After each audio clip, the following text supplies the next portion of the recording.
Ministério Saúde hasai uma carta circular, onde alerta a comunidade hotu tem que usar máscara, banhira contacto ho ema seluk, tambadadauk ni vírus fong mosu fali ona, ia nação Indonésia.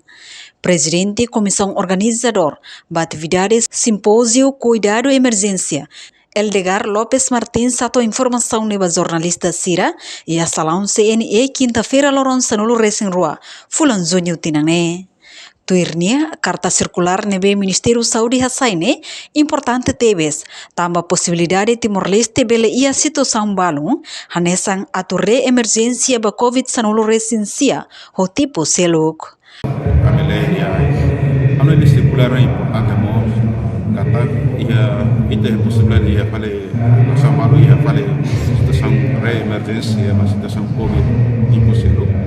Ano ini dia tamba info atau fok prevention ba itu aware la alerta hela baita itini rai awal buat sini mas alerta hela baita atau medida cuidado niya usa máscara para prevenir a situação de perigo.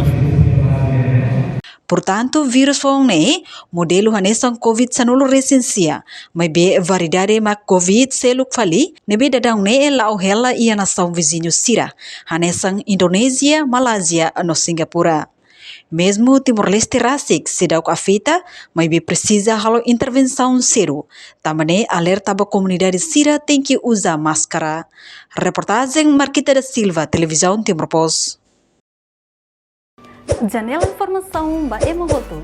Atua tem informação atual dia kliu. Kita haluha. Haneham botão subscribe, like. Halo comentário no fahe tutang ba media sosial hotu.